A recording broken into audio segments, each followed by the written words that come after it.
get tired, man. Cool. Let's talk about some games. I think we should talk about some games. I think we should talk about the culture of my people's best, favorite... Sorry, I keep saying best. Favorite 5 video games of 2013. I think I can make an argument for best. I don't know. So, how about you just read off, we'll start off just like we did last time, read off the list of what we have so far. Okay. Alright, so the games that we have on the list so far. We'll start from top to the bottom of the list. BioShock Infinite. I think we can just stop right there. I think we found the best game. Is it all 5? Yeah, it's all 5 games? It is all 5 games right there. Oh, in different universes? Yes. Wait a second. Before we do anything else, I think it's fair to say we're going to spoil a lot of stuff. Most likely. We may not have to, because we may just agree on everything, but it's possible we're going to spoil video games. So I've already done it once. I'll try not to do it more before I give the warning. Spoiler, spoiler, spoiler. Alright, let's go ahead. Okay. BioShock Infinite. Beyond Two Souls. Resogun. Rogue Legacy. Assassin's Creed 4. Black Flag. Fire Emblem Awakening. Tomb Raider. StarCraft 2. Heart of the Swarm. Thomas Was Alone. Guacamelee. Stanley Parable. DLC Quest. Gone Home. The Legend of Zelda, A Link Between Two Worlds, and The Last of Us. Fitting it's on the last of the list. I know, right? Okay. Okay, so looking at this list, we've got 5, 10, about 15 games on this list. I think what we want to do, if we're on the same page, is we're gonna sort through this list, sift through it, and find the top 5 games on this list, in our opinions. This is gonna be some. I think we might find a little bit of debate. We might not. I'm not sure. I think we might at some point. I think we can easily say BioShock Infinite is green. So go ahead and green that game. Yes. That's taking a slot. This is taking a slot. We're still going to talk about this game. I still want to talk about this game, but we're going to lock it into our top 5 slot. That's not even a question. Alright, so the next game is Beyond Two Souls. I liked that game a lot. My first David Cage game. It's a really weird game with a really weird story that involves a ghost and random things happening to the main character. And I mean random, like she goes from being a hobo in a city delivering a baby for a pregnant hobo to performing like a CIA mission in Russia underwater in submarines and in the desert doing assassination missions, and that game is all over the place. She's a little girl terrorizing children at a birthday party. Oh, 14 years old. I mean, do we still count that as a little girl? And I feel like there's something I missed. Oh yeah, she fights Indian ghosts. Sorry, Native American ghosts in the middle of the desert. She definitely does do that. Do you feel strong about this game at all? I put it on my top 5 list. Probably as number 2.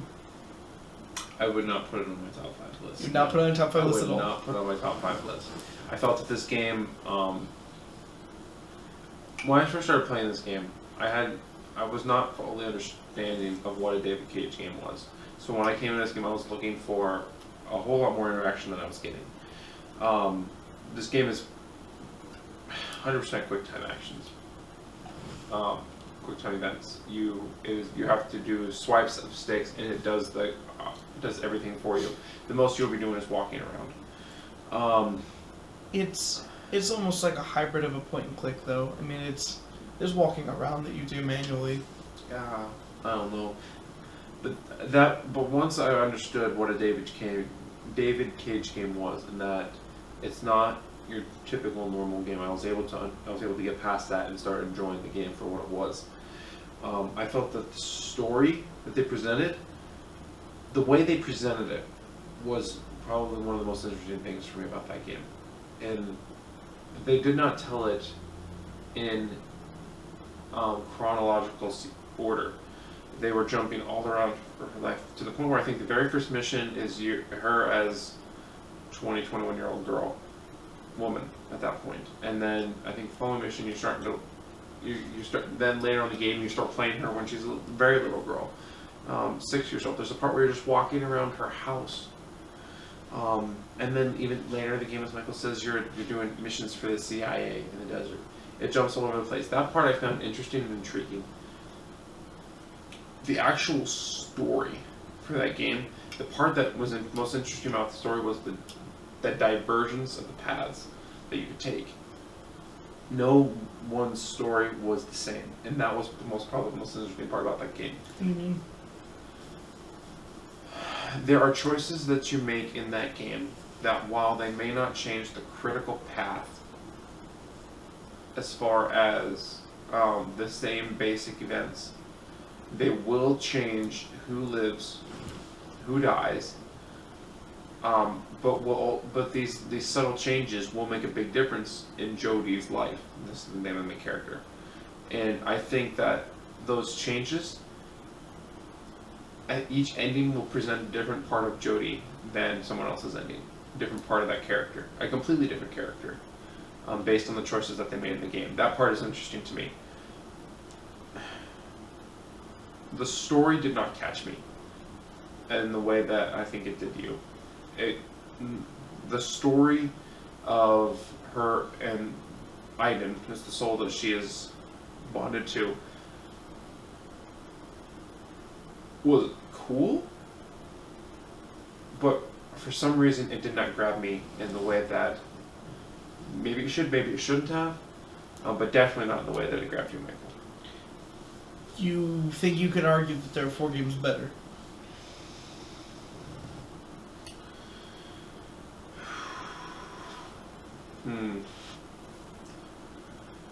I'm totally fine with putting it on this list of top 5. On my personal list, it would not be there. What would you put instead? What would your personal top 5 look like? Well, my personal top 5 would consist of BioShock Infinite, probably Resogun, definitely Assassin's Creed 4, definitely Fire Emblem Awakening, which technically came out last year in Japan, but it was released this year in North America.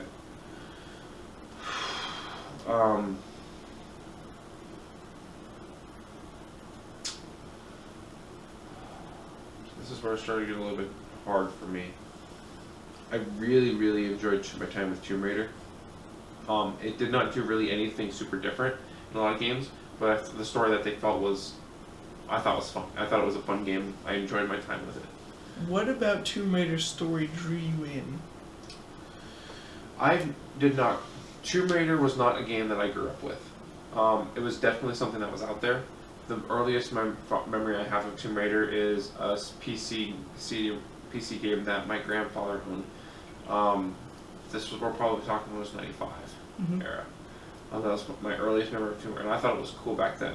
I've never really played a Tomb Raider game since. The closest I've come to a Tomb Raider game would be the Uncharted games, where you, to be fair, there are some things that do differently, but they were kind of a next-gen Tomb Raider. What I liked about Tomb Raider was, that's a very good question. The story, I really like the story, the fact in what it did in telling Laura's story, telling it from the very beginning. Do you think that was cohesive? I don't think it was a cohesive story. And I think the ending of that story is it's so random and weird when it goes supernatural at the end. I did not think it was supernatural at all. I take that back. It was supernatural. I did not think it was weird or was thrown from left field. I thought I don't know if it was thrown from left field as much as it was just kind of half done. It was not. It was not. It was not interesting at all. I think it was kind of a cop out to make it supernatural. If to make something, see, I disagree with that. To make something supernatural, I think just there was a little bit of a curveball in the story, but if we're playing video games that are based in another world, that are based in a completely different universe, they have, first of all, they have the right to do something like that with their story, and I didn't see how it was. I think it was the most cliche thing they could have done. Name a movie or a game or a story like that that doesn't end in supernatural craziness like that game. Indiana Jones, Uncharted. Yeah. I don't know. I thought that they played it so safe at the end that I think that was a good game. I have a hard time putting that on a top 5 list.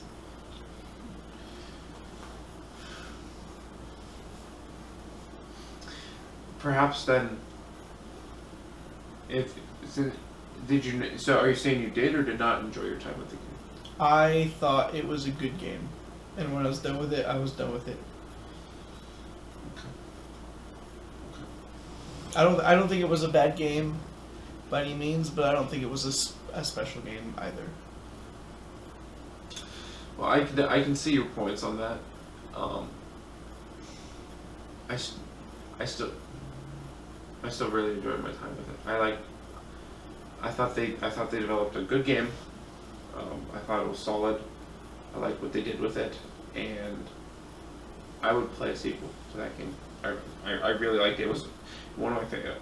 I had a lot of fun with that game when I played through it, and it may not hold up as one of the critically best games of this year, but it was definitely one of my favorites this year. So, let's go to Resogun, the PS4 game that everyone should probably play. Definitely. We played a bunch of co-op in this game. Yes, we did. I think if we were both going to make a top 5 list, it goes on there. Mm-hmm. It's like the modernized version of Galaga. I don't know. I didn't play the original. I was a little baby. But that game is super fun. The co-op is super fun. It's super intense.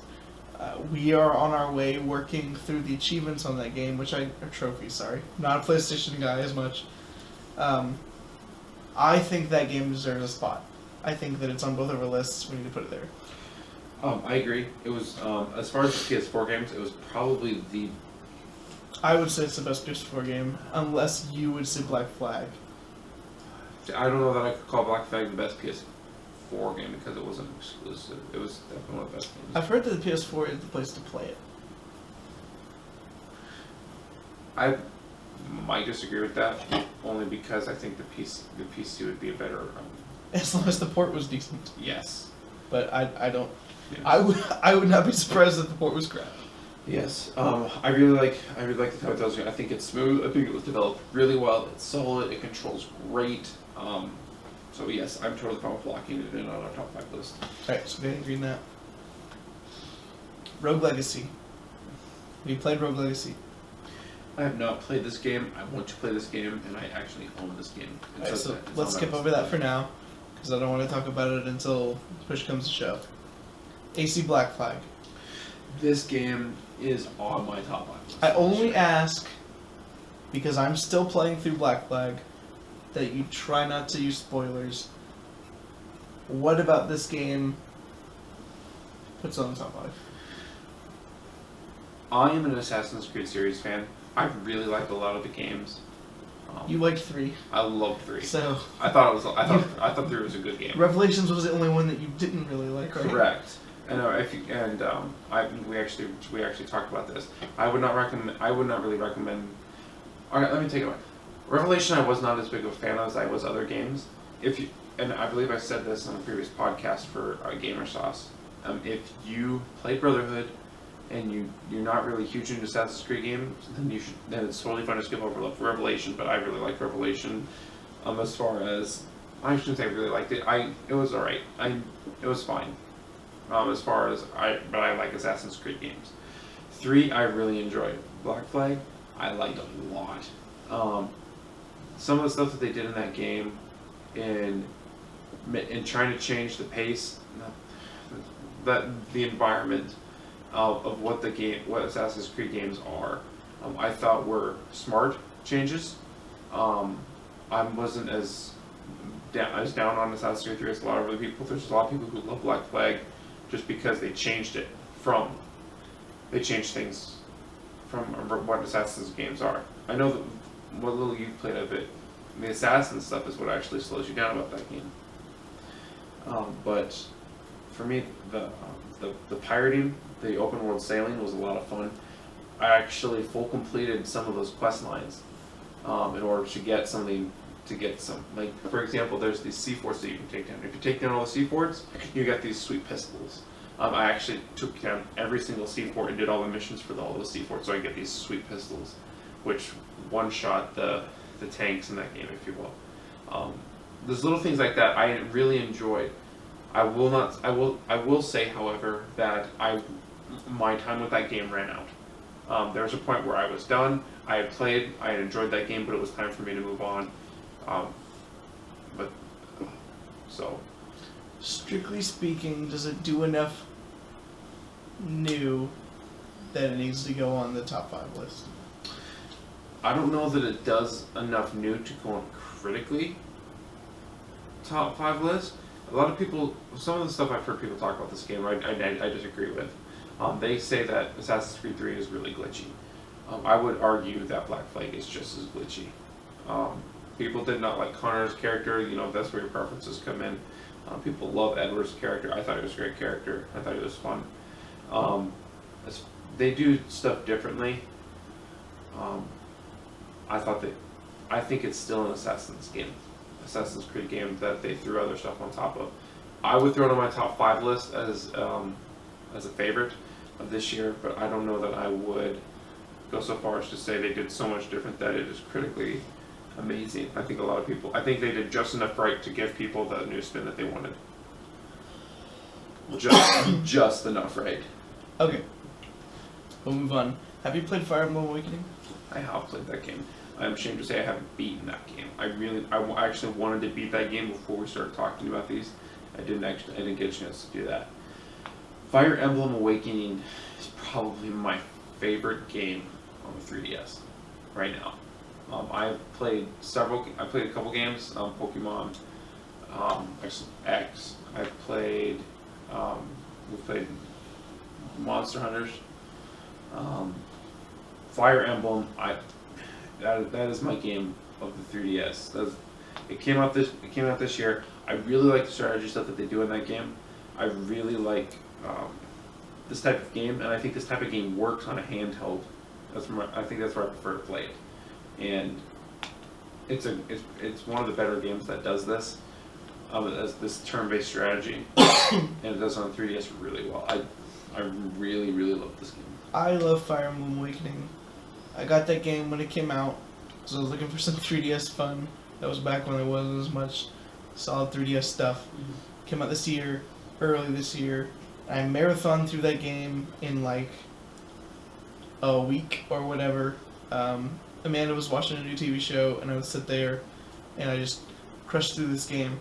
I thought that the story was the weakest aspect of the game, and that was just because it was kind of tied up in its own lore that I didn't know because it was linking to other games. But the gameplay, the tactical strategy, there's like, and evidently, so I beat the game, and I evidently missed that there's a whole nother aspect of the game where like people can have relationships and have children, and then those children can have stats and they'll have different classes and all this stuff. I never saw any of that. I beat the entire game one time. I didn't see any of that stuff. So I want to go back and I want to replay more of this game. I've already played through 1.5 times. I started again. And I really, really like this game. I really like tactical strategy as a thing. Last year, XCOM was my favorite game. And Shining Force is one of my top favorite games of all time. One of the very first tactical RPGs that I know of. But I think it's also one of the first ones in existence. I really like this genre to begin with, and I think that Fire Emblem Awakening is a really good iteration on this genre. It also has one of those. By default, the game has permadeath, so if you lose a character, Yes. character's gone. You can't use them again. You can't res them. There's a mode that lets you play. It's called casual, which is a little bit offensive because it's kind of calling a baby. But my second playthrough, I switched it to casual because I was tired of reloading my save because I didn't want to lose a character to begin with. How many characters did you lose in your playthrough that you had to reload your save? I mean, it sounds like you had to reload your save quite a bit. That I had to reload my save? Yes. There were some characters that I let die because they were less important to me. I had to reload my save numerous times. But I think I still ended up losing 6 to 8 characters. Do you feel that the times that you lost those important characters was because you were being an idiot? Or was it something with the game that... Like XCOM, sometimes you would just get unlucky because it's a little bit... There's some... As strategy as it is, there's a little bit of chance in there. Mm-hmm. Most of the times I was just getting overly anxious wanting to kill somebody, not thinking, oh, maybe I should, be tactical here. You drop your tactics, you drop your characters. Mm-hmm. So, I wasn't thinking about it, but I would be okay having that game in the top 5. I like that game a lot. Yeah. I think it's a great game. Definitely one of the strongest 3DS contenders. I definitely agree with that. So we can come back to that unless you want to just green it right now. Let's go. We're running out of. We already have 2 greened. Yeah. Let's come back to that one. Okay. We've talked about Tomb Raider a little bit. StarCraft 2: Heart of the Swarm. I think if we're gonna pick it for the site, I don't know if we can put this on the list. I thought that was a great game. I thought StarCraft 2 was a great game. I thought the story in that was really cool. Yeah. Yeah. But I'm not. It's kind of unfair for a site. I'm not a huge RTS guy. Mm-hmm. I like that game a lot. Mm-hmm. I think it's super fun. I'm not that good at it. I'm an RTS guy. I love a good strategy game, and Heart of the Swarm is one of the best RTSs out there. StarCraft 2. What's the name of the first one? I cannot remember the name of that game. StarCraft 2. I'll continue talking while you look that up. StarCraft 2.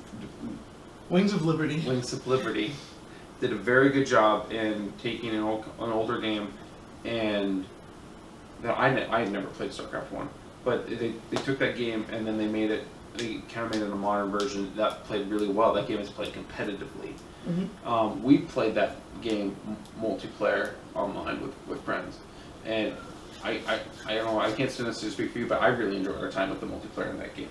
Yeah. The single player is definitely one of the strong points of that game, I think, and the story that they tell, and the units that you have to play with, and the way they present that story. Heart of the Swarm took those things and they threw a different class on it. They continued to tell a good story that furthered the world in some interesting ways, but the classes that in StarCraft there are 3 main classes, and the first one you play is the humans. Races. Yes, races. There are 3 different races that you can play as. The first one you play is the humans. In this game you play as the Zerg, which is an alien that I've never really played with. But after playing this campaign, I am much more interested in the Zerg than I would have been otherwise. Which tells a little bit about how they told their story in such a good and positive way that you're actually interested in this race now that you were completely not interested in before. I really like this game. I do agree with Michael. I don't think we can include this in the top 5. I think there are 5 better games on this list than StarCraft 2. Although I totally recommend anyone who's at all interested in RTS to check this game out. Alright, so what do we have next? Thomas Was Alone. Thomas Was Alone. You've not played this game, Michael. No, I think I own it, but I've not played it. I've played this game. I think this game is good. I do not think it is in the top 5. They do some cool stuff with the narration. And the narration in that game is almost everything. There's the only voices that you will hear in that game is from the narrator who's talking. The characters that you play are silent protagonists, voiced through the narrator in the narrator's voice. That was a little redundant, but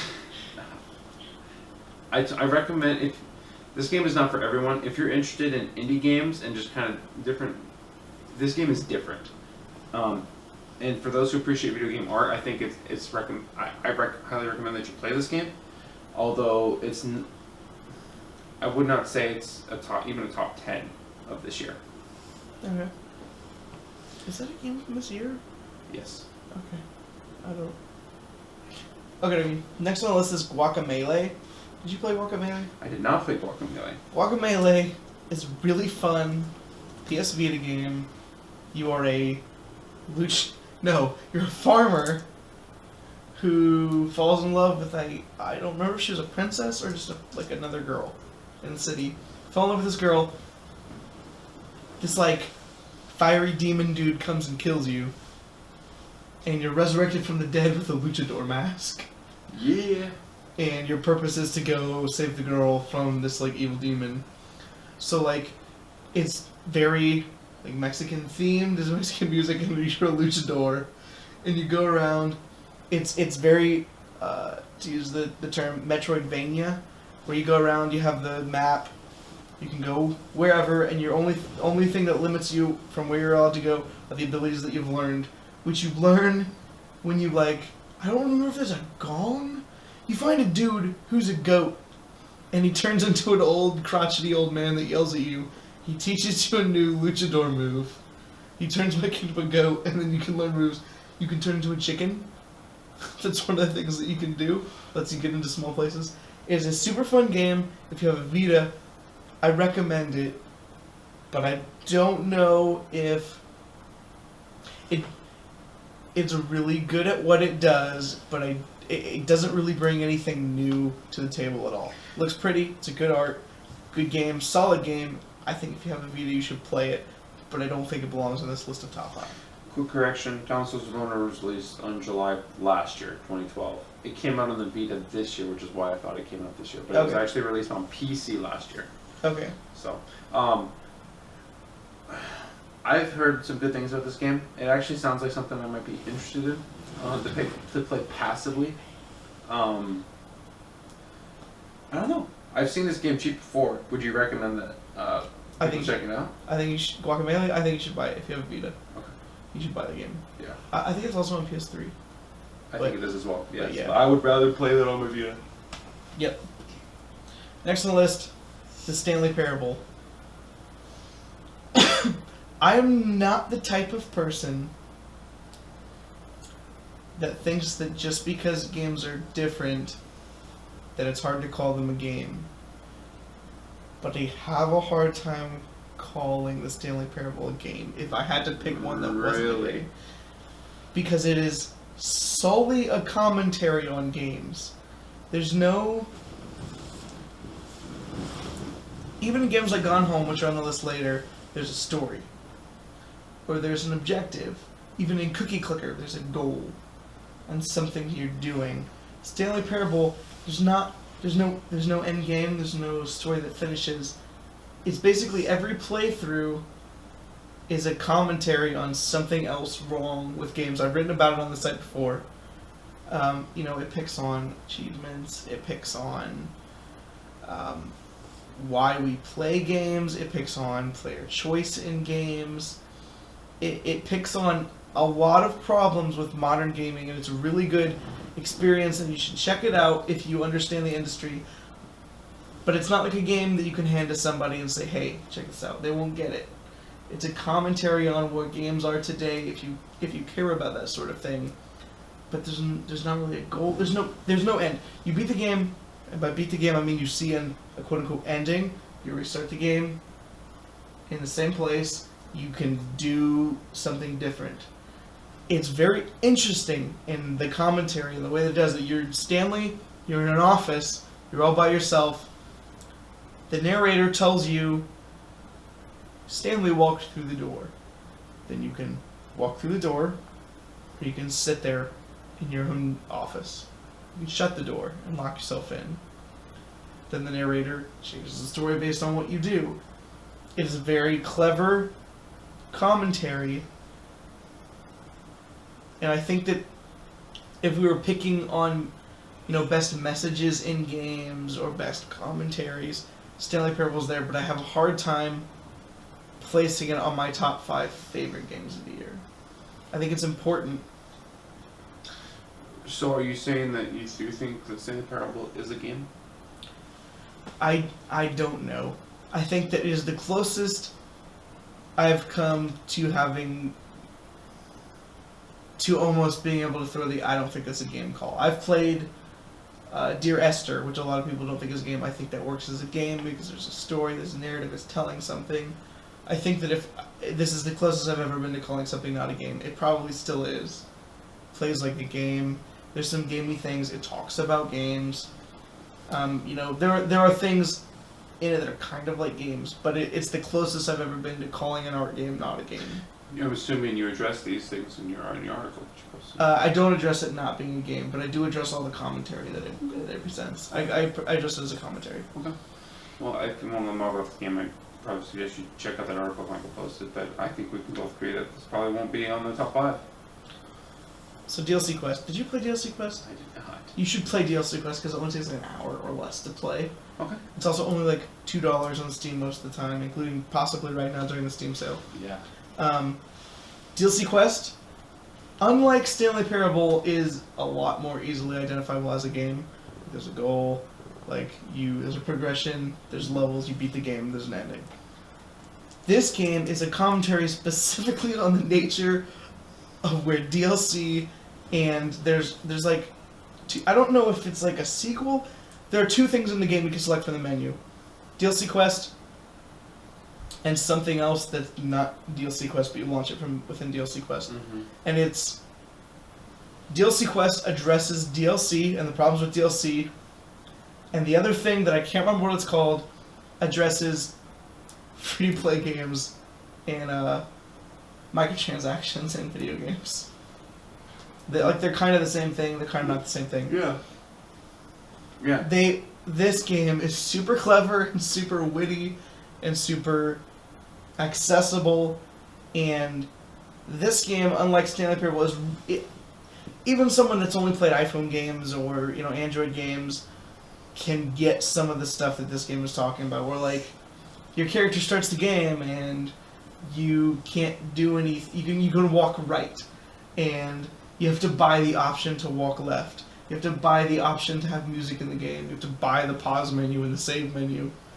It is basically making fun of how developers can give you a product that is not finished and charge you for the finishing details. Yeah. No. In fact, there is,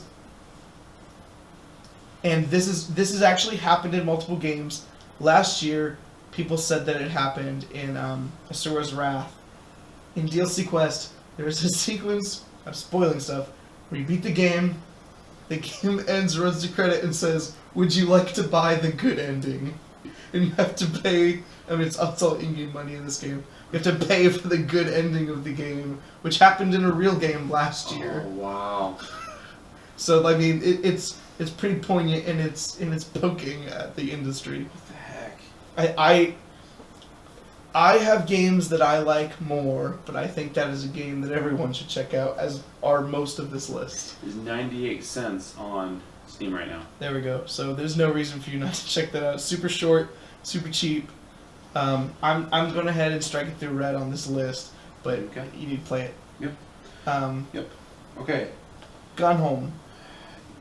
Yep. Gone Home is a game that I think is a little bit overrated, but there's one thing that it does really well, in that Gone Home is a game where you come home from college as a character, and the house is completely empty, and your family's there, and you don't know where anyone is or what's happened.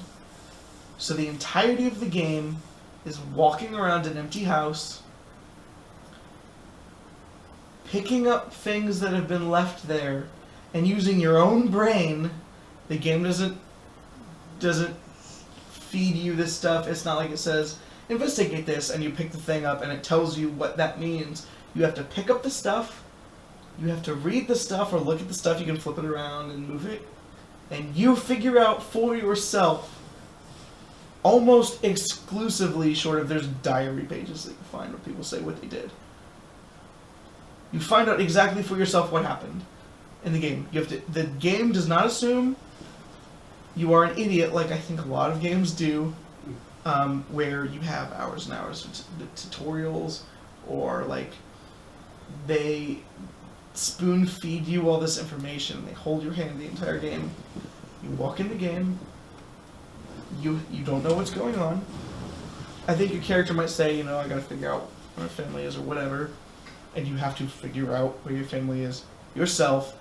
There are little bits of information that you can completely miss out on that game, because there are entire like side little mini plot lines that you may have no idea what's going on if you don't figure it out or you don't find the clues that point to that. And I think that is a very important thing that I wish we could see in games. I mentioned before, I think if a Batman game had this as the investigation technique, where you walk into a crime scene and the clues are there for you to figure out what you need to figure out, and you had to deduce it yourself, that would be the most interesting Batman crime detective game I think you could find. Right, I agree. The story is very like cliche, and it's like kind of like a little sappy romance. I don't think that is anything to write home about, but the way that the story is told is really good. So I don't. Let's see how many things we have on the list. I don't think we can stick on the list. There's no way we can stay in our top 5. I'm fine with that. But it is important in the way that it presents itself, I think. I'm totally fine with that. Do you have Zelda? I do not. I almost wish I did, because I want to play this game. I've heard nothing but good things about this game. Okay. Let's mark this. The Legend of Zelda: Link Between Two Worlds. I did play the original Link to the Past. I did not play it when it originally came out. I don't know what year that was, but I was probably a wee lad. A very wee lad. A very wee lad. But I did play the game, so I do have a lot of the nostalgia still that people are talking about, not necessarily as much as if I played it when I was super little. But it is a really good game. It's a really good Zelda game, and it takes a lot of new... 91 in Japan, 92 in North America. Okay, so it would have been like... It's as old as I one, am. probably. It's as old as I am. Nice. So, it's really fun. I have not beat it. I beat the, like, you play, like, the Light World stuff. I finished the Light World stuff. I finished 1 or 2, maybe 3. I finished a couple of the dungeons in the Dark World. Super fun game. Super good Zelda game. A lot of people give it a lot of super credit. I think it plays it a little safe. I think there's some things that it does really well, and there's some good forward steps in the industry. But at the same time, it's a good move, but I could still see a Zelda. I could still go for a Zelda game that changes its formula drastically. The steps that this game takes is, instead of like walking you down I have to go through the story in this order. You can approach the dungeons in any way. You can go wherever you want off the start of the game, because you can get any of the items that you want from the store in your house. But it's still, get this item, go to this dungeon. This item is the primary item in this dungeon. You have to use this item. The puzzles are super clever, super fun. I'm not saying it's a bad game, but I do think that it's nearly a small iteration, maybe a moderate iteration, as opposed to something super, super new or crazy. What do you think? You mentioned that you think there's some steps forward in the industry in this game. Could you give an example of that? When I may have said the industry, I meant for the series. Okay. Zelda as a series, I think, does take a step forward here by letting you choose more stuff.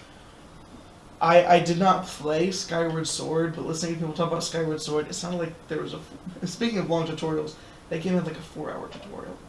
Jeez. The tutorial in like Link Between Two Worlds is like, here's how you swing your sword. Now, on the flip side, this is a game that doesn't treat you like an idiot. On the flip side, there are times when you don't know where you're going. Like, they give you a map and they say, here are the 7 dungeons, and you don't know how to get there. You can go and you like show up at the door and you can't get to the door because it's up on a ledge and you have no idea how to get up there, and like you can get up there. At no point have I seen in the game? Is there anything that's blocking your path, like story wise? Like you can get to the dungeon if you can figure out the puzzle, and you have the pieces to figure out the puzzle at any time, but they leave it so far hanging that sometimes you don't know what you're supposed to do, and there's not an easy way to find hints. I like that, but I can see where some people don't. Mm-hmm. I think that they could probably figure out a better way to middle ground to that, where they don't have to give you a 4-hour tutorial, and they don't have to throw you out completely on your own. That's some of the draw of the Zelda series. It's up to people to decide what they want. I like the game. That part I don't mind as much, but like once you get in the dungeons are Zelda dungeons. That's what you go to a Zelda game for, but I wouldn't mind them. I like when a game gives you something that you didn't know you wanted versus always giving something that you wanted. Yeah. You go to a Zelda game, you want a Zelda dungeon. This gives you good Zelda dungeons. They're fun, they're clever. I'm stuck on one, which is why I haven't progressed any further. They're good Zelda dungeons. I would like to see them do something unexpected. I can totally see that. A lot of people love this game because of, they think it's a genius game, the best Zelda game forever. A lot of these people who are reviewing these games, though, are the people who played Link to the Past and some of the older games.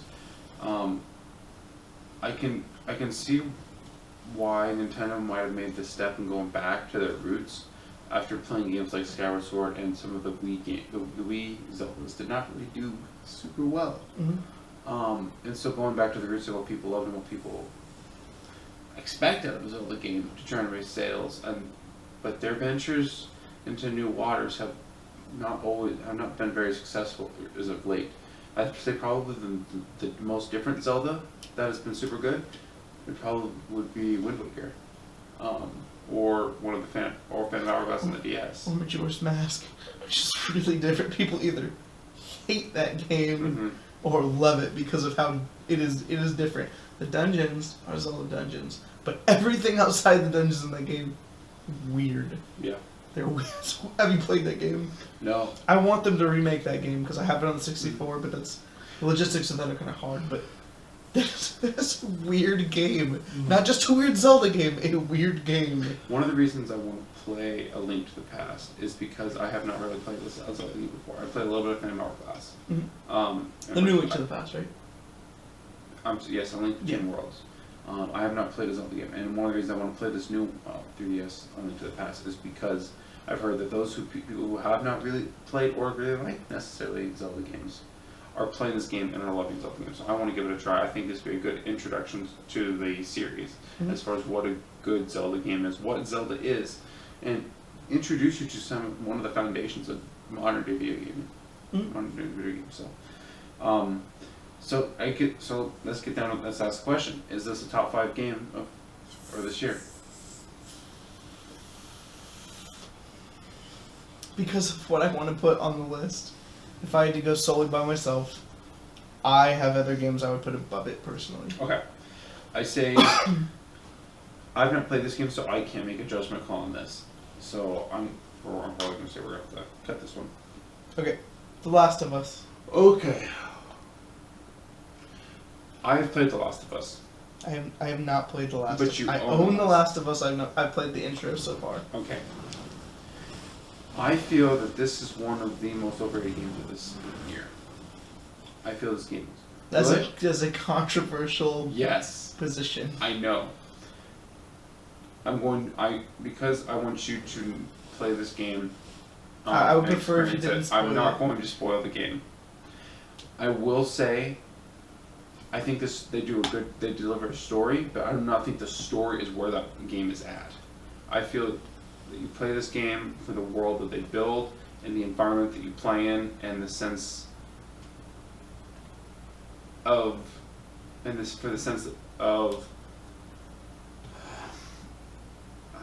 desperation that you get as a player in that game.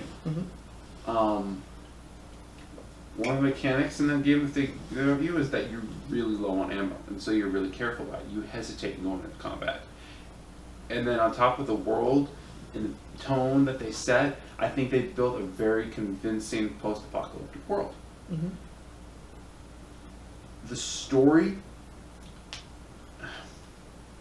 is good, borderline great, and the twist at the end I thought was a really good. But if I were to take that game as an overall, I don't know what they do so differently that has not been done in other games, or that puts. I mean, people have called this game one of the best games of all time, Mm-hmm. which I think is flat out wrong. I think it's one of the better games of this year. But what they do, but that game does not. I don't think it does enough new to be called to do something like this. To be given. I'm not saying it doesn't deserve top in its top 5. I don't. It would not be in my personal top 5. But I don't know. I guess I don't fully understand why everyone thinks this game is so incredible. I need to play this game because I can't make a statement. For all I know, it could be my favorite game of the year. It could be my favorite game of all time. So I can't say anything. I know you think it's overrated, but do you think it's better than Tomb Raider?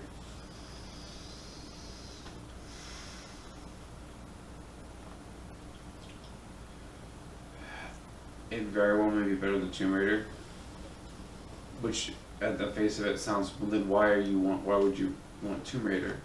And I think it's because I had more fun with Tomb Raider than I did with Last of Us, even though Last of Us may be a better game. That's fair. I don't think The Last of Us is trying to be fun. Exactly.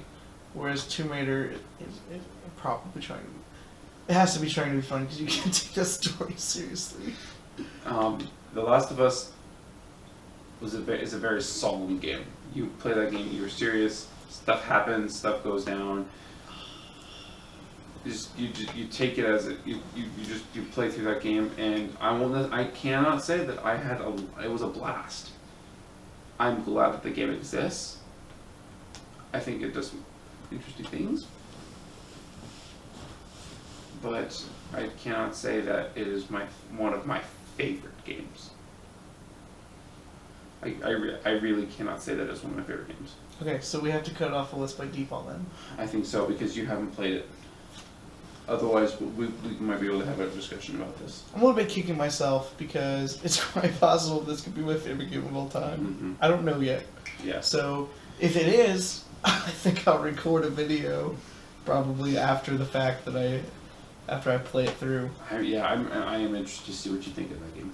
Alright, so we have Bioshock Infinite and Resogun. Did we miss some? No. Bioshock Infinite and Resogun we've locked slots on. Yes, we have. Fine. Do you want to change that? No. Okay. So those are the 2 games that we can agree on as our personal favorites for this year. We have 5 to choose from and 3 slots, so we got to cut 2 games.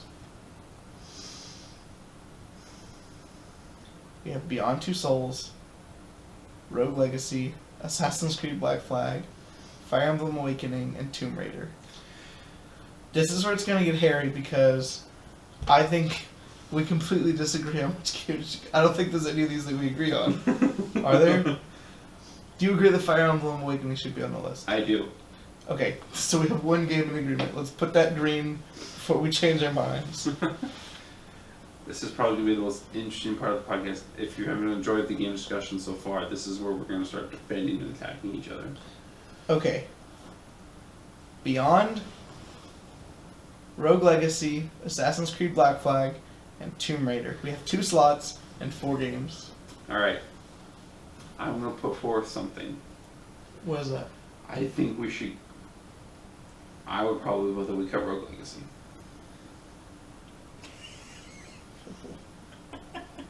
Was my wife laughing? It's not gonna happen. I have not played this game.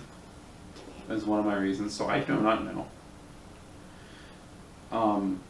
If I was to go favorites, I would go Beyond Two Souls over Rogue Legacy.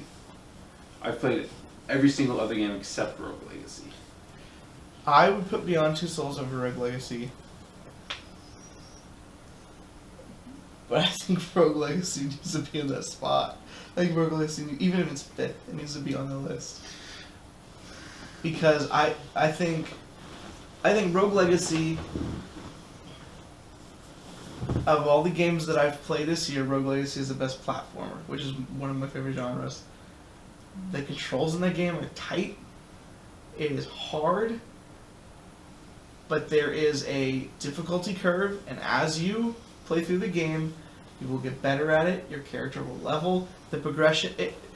The reason that I liked XCOM last year was because I thought that as a game, the mechanics, the pacing of the difficulty was such a well-designed game that as a game only, because I don't think the story or anything in XCOM or Rogue Legacy is good, it is an important thing because it just nails everything. It doesn't necessarily do everything new, but everything it nails as best as the genre can get. I think Rogue Legacy, as a roguelike and a platformer hybrid, I don't know how you can do better than that game.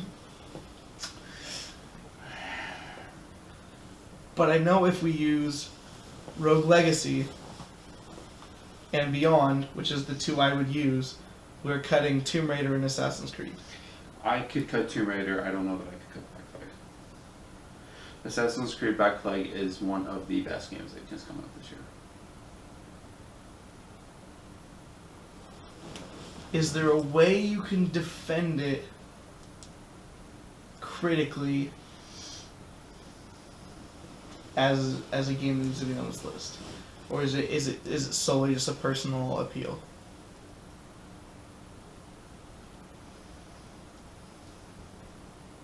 I know it's a favorite thing, so you don't have to. I'm just asking if you can. One of the things that they have done with Black Flag that they have not really done with other Assassin's Creed games is provided a way for you to get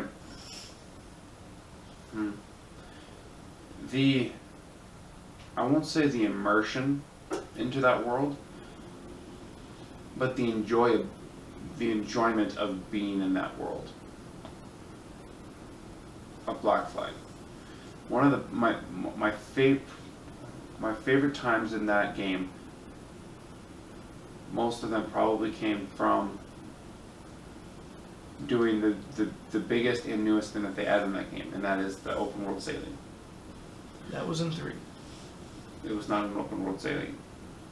Okay, I don't remember. I remember you could sail in 3, and it seemed open world to me. You can.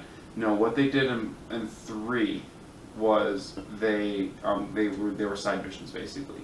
Okay. You could do. You could grab a ship. They split them up though in that game. In this game, they made them much more cohesive, and they fit together very well. But even in the last game, I really enjoyed sailing. But in this one, and this has been mentioned multiple times by lots of different people, but they incorporated little things that were enjoyable, like sea shanties that were enjoyable. Mm-hmm.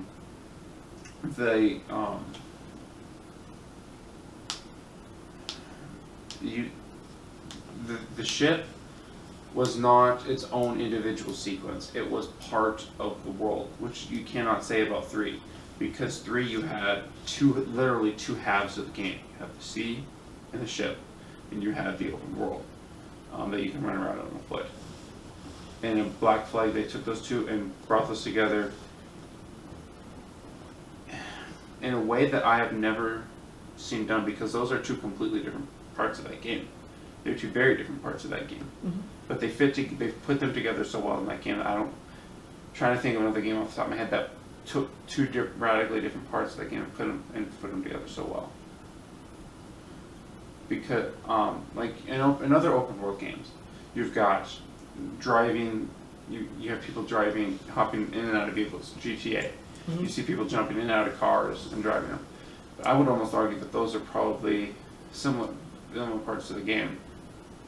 Almost the same part of the game, and maybe that's just because that's been part of open world games for several years now, that we don't even consider them two different parts of the world. but they took something that was separate in another game and they brought them together in a way that was unique, making it a world. I enjoyed my time with that game. I enjoyed doing menial tasks like running around and hunting.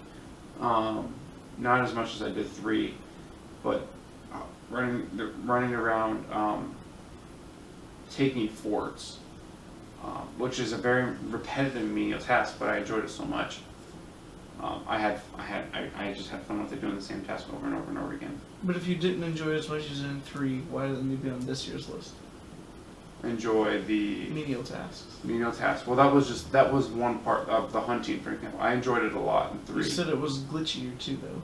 I say it was just as glitchy, but you have to remember that I also enjoyed 3 as well. I think I see what you're saying in that because you're saying that what does it do that deserves a top slot in this generation? Yeah, and if you have to dig your heels in, I haven't beat the game, so I can't make that call. If you have to dig your heels in, you can drop this game. I enjoy what I've played of this game. It seems like a fun game. It's not. I would not argue that it's one of the critically best games of this year, but it's definitely one of my favorites. If you feel it needs to go on this list, then we're done, because I'm going to pick Beyond. I think we both enjoy Beyond enough that, especially if Assassin's Creed's on the list, we only got Rogue Legacy and Tomb Raider. Beyond's the only other choice. And I would be happy with Beyond getting on the list.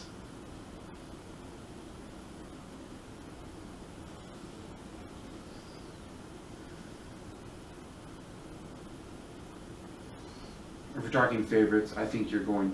You haven't beaten that game yet, but I really enjoyed my time. I put a lot of hours in that game, so I would put it as a favorite. Okay, so we're gonna stick this list. We got BioShock Infinite, Beyond Two Souls, Resogun, and Fire Emblem Awakening. Let's screen these up in this list. Okay, let's try to order them. Okay. Let's start with 5. What game is number 5? I think I'll put Assassin's Creed. I think Black Flag. Go 5. Yes. It's on the list. And I know that it's a favorites list. I think I could argue from myself, favorite and critically, why of these lists, that's number 5. Okay. I'm totally fine with that. So let's put AC4 in the 5th position. Okay, number 4. For me, it would probably be either Beyond or Res. I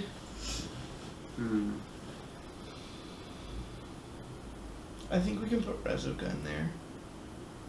If I only would because of agree its with that. its brevity. I think I could do that. Yeah. We haven't touched it. It was really good. But all these other games have other redeeming value. It's just an arcade game. It's a really good arcade game. No, yeah, totally. So let's stick that number 4. All right. At 3. I think this might be the only place we're going to differ because I would probably say Fire Emblem, where you might prefer Beyond. Yes. I think Fire Emblem is a critically better game than Beyond. I know it's more critically appreciated. I'm talking as a game. If we were doing a critical analysis of the game, I think that only if I recant. I think that if I'm being honest with myself, I like Beyond a lot more than most people. So I think that if we're being critical, we have to put Fire Emblem ahead. Well, I liked Beyond better. I have made my case where I think about Beyond, but you have not made your case of why you feel so strongly about this game. And I have I think it's almost like your Assassin's Creed game a little bit. I there are a lot of flaws in Beyond. I think the game is. I think the jump cuts are good. The way that it goes forward and back in time. I think there's a very interesting sort of mechanics. Yes. Some of the random things that happen to this girl are so random that critically it kind of. Oh, that's why people don't like it. There's the Navajo sequence when you're in the desert and you're with those Native Americans and there's that ghost and it feels like this random episode from a TV show. Mm-hmm. I really liked that part. I got into that part because I think that the motion capture, the facial animations in that game, I really do think they help you believe those characters. They help you feel for those characters. I was invested in the plight of Jodie and what she was going through. I think the voice acting in the game is phenomenal. I think that some of the character moments in the game are really good, like when you're with the Navajos and you have that, like the tension between them that's not necessarily explained explicitly, but because the animation is so good, you can tell, hey, you're not welcome here. These people don't like you.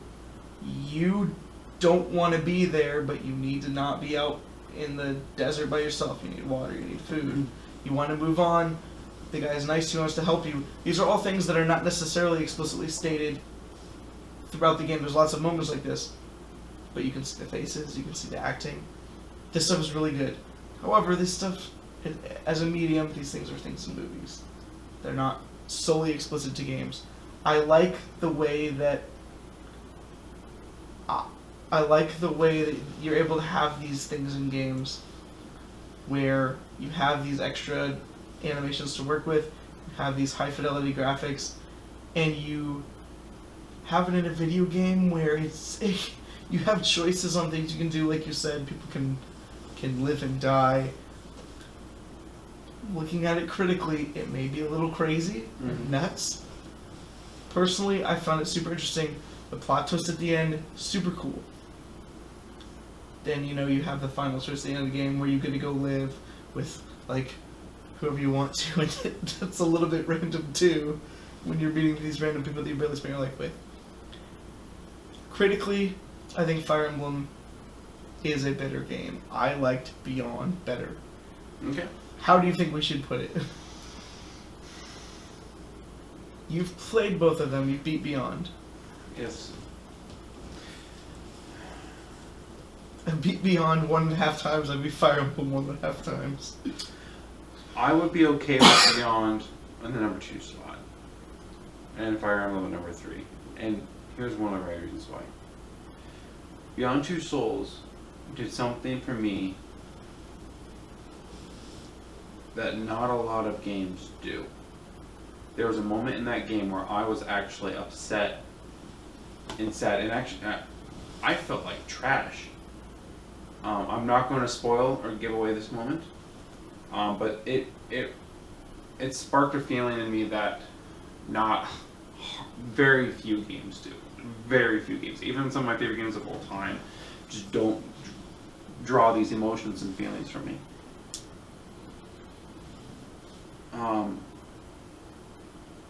And so I could totally appreciate, because of that moment, and like I stated before, the ability to make changes throughout the campaign that affect Jodie as a character from that person's perspective and through their in their playthrough. That I think it does some cool things. I would totally be okay with that big game being number 2. I could settle for Fire Emblem being number 3. It is a great game, and it has made the top 3 of the games of this year, and so I'm totally fine with that. All right, so our games in order: BioShock Infinite number 1, Beyond Two Souls number 2, Fire Emblem Awakening number 3, Resogun number 4, Assassin's Creed Black Flag number 5. Here is the moment of truth. We've said it's a spoiler cast. We can say whatever we want to. How much do you want to talk about BioShock Infinite? Because we may have people here watching this video that have not yet finished this game. I'm willing to bet we have a lot of people watching this specific video that have not finished this game. Yes. Do you want to spoil it, or do you want to simply let it be said that it is one of the best? Personally, one of my best favorite games I've ever played.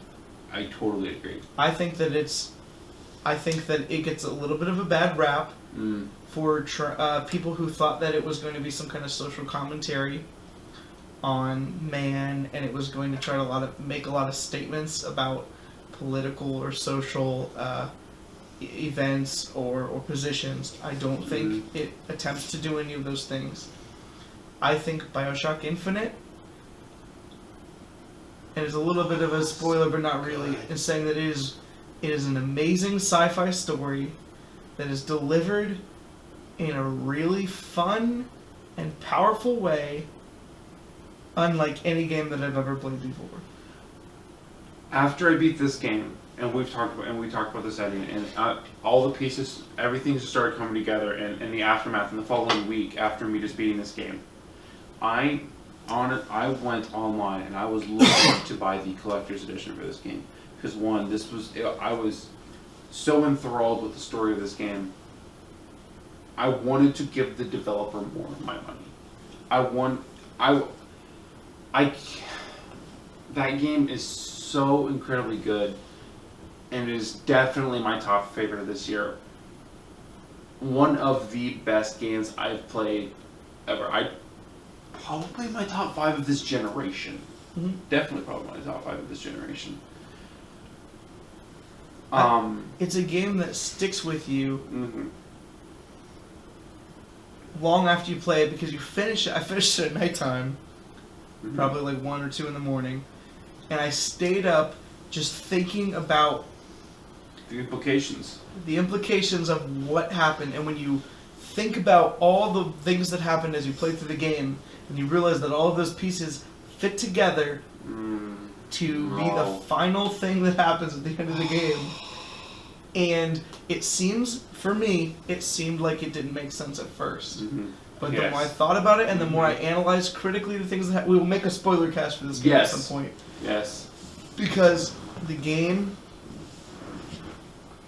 ends up, it's just one of my favorite things I've ever experienced. I think we should not spoil it just because first of all I want people to play it. I totally think that we should set aside some time and just spoil the crap out, talk about everything in this game. This is my favorite game of this year by far. The world is good, the story is good. I think the characters are cool. It does a lot of things great. I think the music is good. I think there's just this game comes together in an end product so very well. And I think it was I think Ken Levine's best work of art. Okay. So top 5 games. Real quick, I don't think this will be nearly as discussion heavy. Favorite old games of 2013. So these are games that we beat this year, that we really thought were worth mentioning, that were not from this year, because sometimes we're late because we don't work in this industry. Right. The list of this game, we got Persona 4 Golden, 999, Hotline Miami, Super Meat Boy, Virtue's Last Reward, League of Legends, Diablo 3, and Forge. These are all games that we have played throughout this year. Some games we played for a little bit and then we've moved on. Other games we are continuing to play, to this day. Persona 4 Golden, I know you play a lot, Michael. I know you really like that game. Persona 4 Golden is a super long JRPG, very anime, very crazy. I don't want to go into crazy detail because I could talk about the game for a long time because it's a long game. There's a lot of content in the game. Yeah.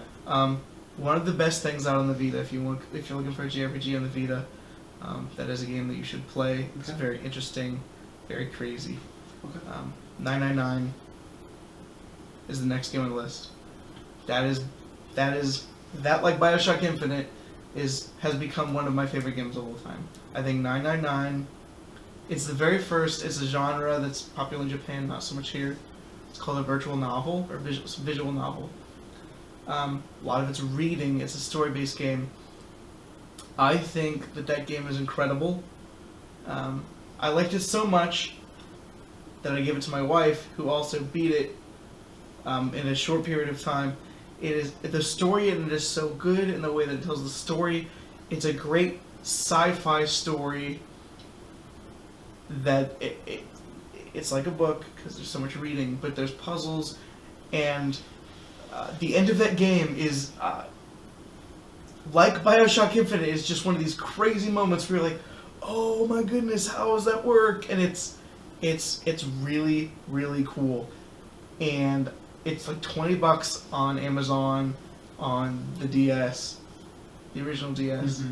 And I highly, highly recommend that game to anybody that's looking for a story-based game that is super good.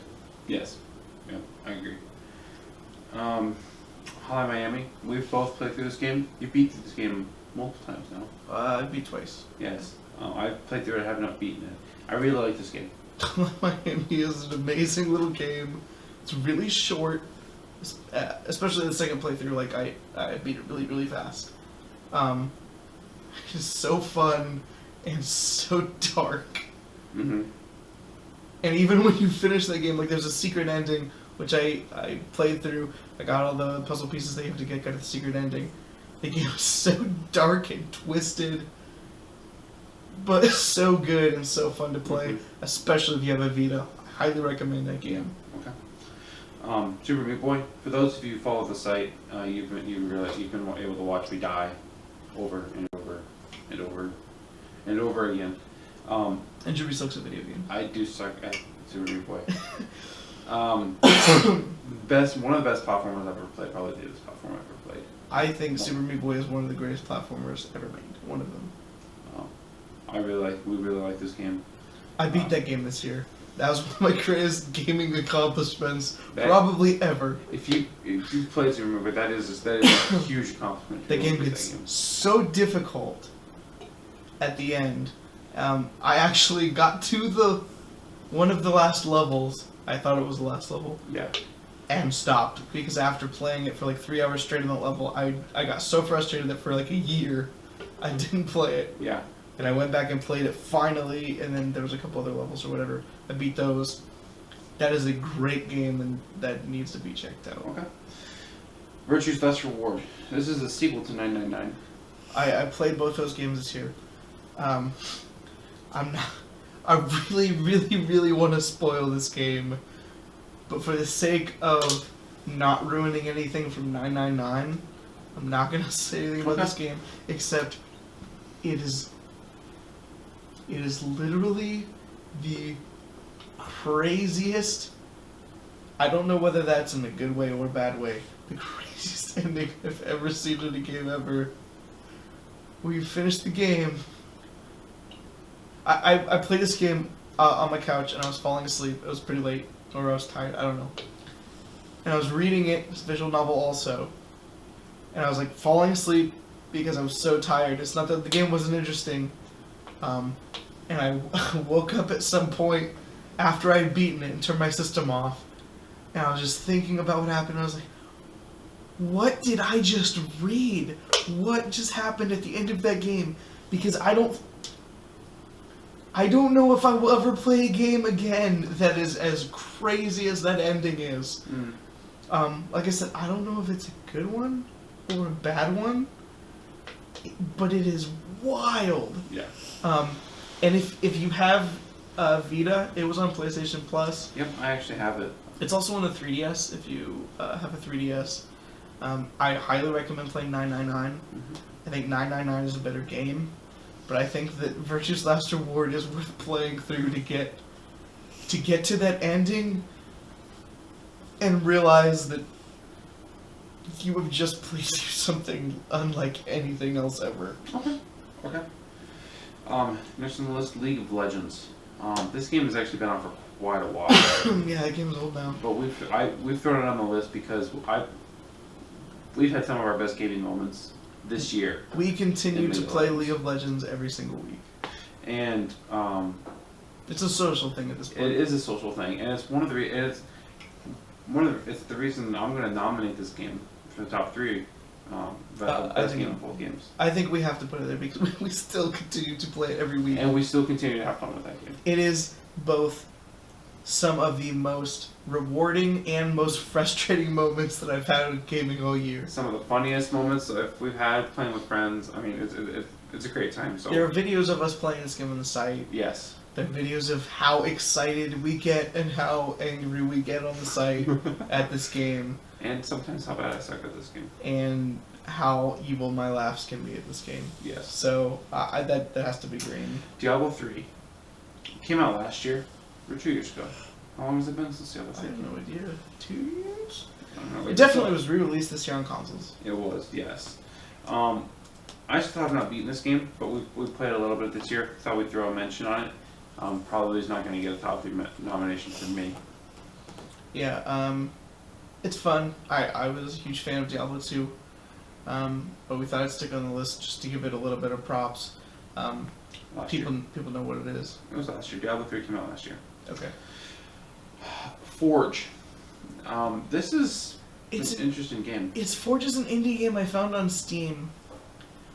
That's like an MMO meets like Battlefield or like Battlefront. It's like a It's class-based like a Battlefront game, shooter, yeah. Mhm. but you have way more abilities than you do in a shooter.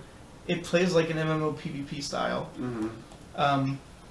It is kind of unbalanced. A little bit. It is really glitchy. There's not enough people playing to make the service balanced. But when you get in a group that's fun, and you get in there with your friends, and once you figure out the mechanics, it is a super fun, silly multiplayer game. It's actually free to play right now. Oh, is it? It's free. It went free to play. Huh. Okay, so then I recommend that you check it out because it is a fun game. It is worth checking out. It is a little bit crazy, like I said. It's not perfect. There's problems with it. It's fun. But if you get a group of friends in there, it is Mhm. definitely worth a try. Especially if the idea of like a fantasy-based class shooter like multiplayer game appeals to you or sounds interesting. Okay. All right. So our top 3 nominations. I think I think we should lock League. All right, so let's lock League. We continue to play that game all the time. If I were to vote my 2, Someday, we will get back to Level League and be able Yes. to play pro. yes. If I were to choose my 2, I would almost want to do Forge just because of how much we played it earlier on this year, but we haven't played it in a while. As far if we're, I did have some good times with that game. I'd probably have to look at Hotline Miami and Super Meat Boy for my favorite 2, and I know you're going to disagree with that.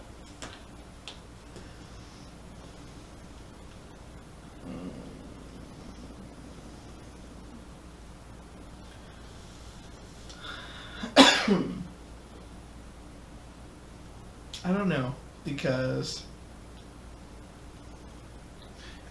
I'm assuming that you want to throw 999 on this. I feel like I have to throw 999 on the list. Mm-hmm. I think that is not just an awesome game that I found that was old. That is a game that I think is incredible. Okay.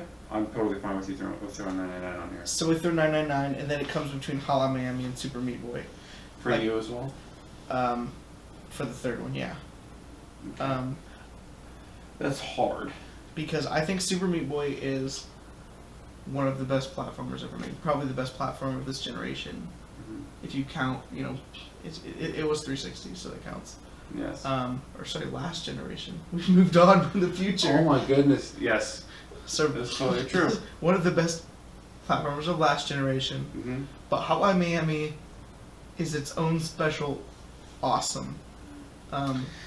I think I'd throw Super Meat Boy over Hotline on this list. Okay. I probably had more fun with Hotline Miami, Yes. but I think that Super Meat Boy is a more rewarding experience. Either way, it's older. I've given Super Meat Boy so many props in so many different places, Yeah. including the old Gamersauce site. I think we can go ahead and stick Hotline Miami on. Okay. Alright, so lock Or that sorry, in. Super Meat Boy. Super Meat Boy, correct. So to lock these in, alright, so now we've got 999, Super Meat Boy, and League of Legends. to rank them, if it was for my personal choice, I would go League, Super Meat Boy, and 999. Now I know you're going to disagree with that. So what if we went League and 999 Super Meat Boy? Or would you want to throw 999 in the number one slot? Personally, I would throw 999 in the 1 number slot. Probably, but I think that it would be okay. I think that if we're going for non-controversial choices, we could probably go with the biggest game in the world being our number one old game, considering that, I don't know, it's like 115 million people play Yeah. this game every day or whatever. Mm-hmm. So I'm okay sticking League at number one. Okay.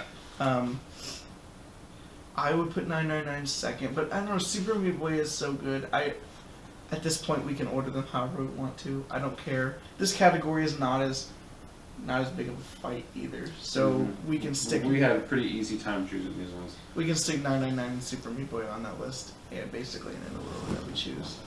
Okay. I'll go ahead and do that.